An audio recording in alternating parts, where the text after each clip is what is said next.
சமுதாயத்துல வளர்ந்து வர இன்ஃபர்டிலிட்டி, இந்த குழந்தையின்மை பிரச்சனைக்கு யார் காரணம்? ஆணா இல்ல பெண்ணா? நீங்க என்ன நினைக்கிறீங்க? குழந்தையின்மைங்கிறது ஒரு தம்பதியருக்கு கிடைச்ச தண்டனையா இல்ல பாவமா? எப்படிங்க எடுத்துக்கிறது இத? மக்களே, உங்க எல்லாருக்கும் நான் தெளிவா சொல்றேன். குழந்தையின்மைங்கிறது ஆண் குத்தமும் இல்ல, பெண் குத்தமும் இல்ல, தண்டனையும் இல்ல, பாவமும் இல்லைங்க. அது ஒரு கரெக்ஷன் பண்ணக்கூடிய ஒரு சின்ன பிரச்சனை தான். பிரச்சனைன்னு கூட சொல்லக்கூடாதுங்க. ஒரு அறியாமையில நம்ம இருக்கோம்.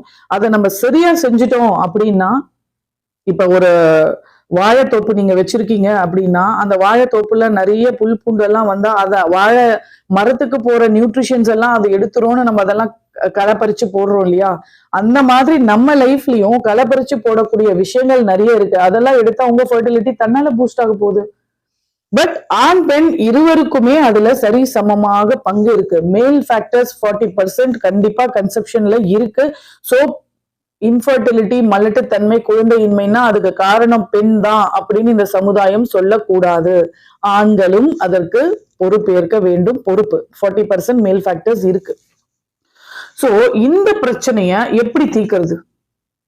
எடுத்த எடுப்புல இப்ப எல்லா கப்புள்ஸும் என்ன பண்றாங்கன்னா, கல்யாணம் ஆகுது, ஒரு 6 மாசம் ஃபர்ஸ்ட் அவங்களுக்குள்ள ஒரு நல்ல பாண்டிங் டெவலப் ஆச்சா, ஒரு அண்டர்ஸ்டாண்டிங் இருக்கா, அவங்களோட ஃபுட் ஹேபிட்ஸ் என்ன, அவங்க ஸ்லீப்பிங் ஸ்டைல் என்ன, இது எதுவும் தெரியாது.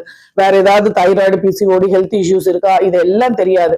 குழந்தை இல்ல, குழந்தை இல்ல, குழந்தை இல்ல. பக்கத்து வீட்டு பாட்டி கேக்குது, எதிர்த்த வீட்டு ஆயா கேக்குது, மேல் வீட்டு மாமா கேக்குறாரு, நம்ம வீட்டு சொந்தக்கார் கேக்குறாங்க, மாமியார் கேக்குறாங்கன்னு சொல்லி ஸ்ட்ரெஸ் ஆகி அந்த பெண்ணு எப்படியாச்சும் குழந்தை வேணும்னு சொல்லி ஏஆர்சி சென்டர் போயிடுறாங்க.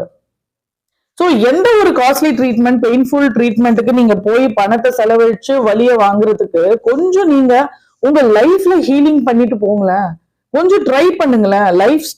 லைஃப் ஸ்டைல் மாடிஃபிகேஷன்ஸ் பண்ணி பார்த்தாலே பாதி பிரச்சனை என்னங்கிறது தெரிஞ்சிட்டாலே உங்க பாதி பிரச்சனை தீர்ந்த மாதிரி. அதை கொஞ்சம் கொஞ்சமா லிஸ்ட் அவுட் பண்ணிட்டு வந்து நீங்க சரி பண்ணிட்டாலே நீங்க வாழ்க்கையில ஜெயிச்சவங்களாயிடுவீங்க. சீக்கிரமா கன்சீவ் ஆயிடலாம். 3 months 90 days கால்குலேட் பண்ணிட்டு உங்க லைஃப் ஸ்டைலோட, ஃபுட் ஹேபிட்ஸ், உங்களோட ஸ்ட்ரெஸ் லெவல், உங்களோட எக்ஸசைஸ், உங்களோட டயட் நீங்க எல்லாமே மாடிஃபை பண்ணீங்கன்னா 3 monthsல உங்க யூபிடி பாசிட்டிவ்னு நான் சொல்றேன். உங்களுக்கு தேவையா கைடன்ஸ்னா அப்ரோச் மீ, கிருஷ்ண கர்ப்பிணி கேந்திரா.